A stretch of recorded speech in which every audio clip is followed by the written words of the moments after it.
நண்பர்கள் அனைவருக்கும் வணக்கம். இன்றைக்கி நம்ம வீடியோவில் பிஎஃப்பின் புதிய விதிகளை பற்றி பார்க்கலாமா? வீடியோவை ஸ்கிப் பண்ணாமல் முழுமையாக பாருங்கள். ஃபஸ்ட் டைம் நம்ம சேனலை பார்க்குறவங்க மறக்காமல் லைக் பட்டனை தட்டி விட்டுருங்க. அண்ட் நம்ம சேனலை சப்ஸ்கிரைப் பண்ணிக்கோங்க. அப்போ தான் நான் போடுற வீடியோ உடனுக்குடன் உங்களுக்கு நோட்டிஃபிகேஷனாக வரும். வாங்க வீடியோக்குள்ளே போகலாம். அதிரடியான திருப்பம். பிஎஃப்பின் புதிய விதிகள் வரும் பிப்ரவரியிலிருந்து அமலுக்கு வருகின்றன.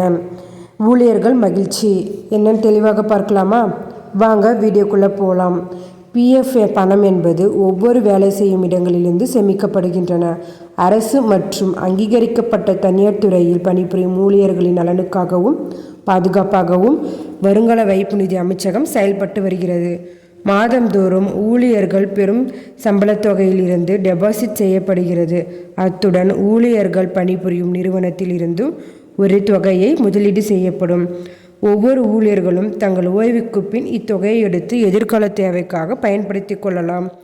இதற்கிடையே பிஎஃப் பணத்திற்கு விண்ணப்பித்த பிறகு பணத்தை பெற சில நாட்கள் காத்திருக்க வேண்டிய சூழலும் உருவாகியுள்ள நிலையில் தற்போது அதனை எளிதாக்கும் வகையில் புதிய நடைமுறைகள் கொண்டு வரப்பட்டிருக்கு.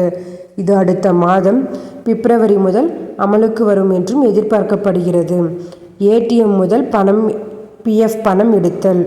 ஊழியர்கள் வருங்கால வைப்பு நிதி அமைச்சகம் சார்பில் நியூ ஏடிஎம் கார்டு தயாரிக்கும் பணி நடந்து வருவதாக தகவல்கள் வெளியாகியிருக்கு.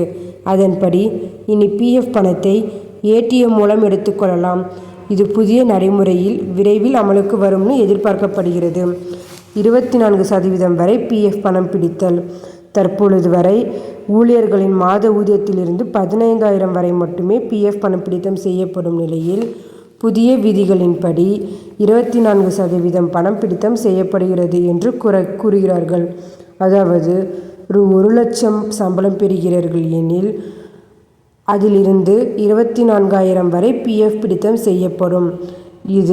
இந்த புதிய விதிகள் மத்திய பட்ஜெட்டுக்கு பிறகு, அதாவது பிப்ரவரி மாதம் முதல் அமலுக்கு வர வாய்ப்புள்ளதாக தகவல்களும் வெளியாகியிருக்கு. இந்த தகவல் மிகவும் பயனுள்ளதாக இருக்கும். மேலும் இதுபோல கவர்மெண்ட் அறிவிப்புகள், அனைத்து உண்மை அறிவிப்புகளும் உடனுக்குடன் தெரிந்து கொள்ள நம்ம சேனலை சப்ஸ்கிரைப் பண்ணிக்கோங்க. நிறைய பேருக்கு ஷேர் பண்ணுங்கள். தேங்க்யூ.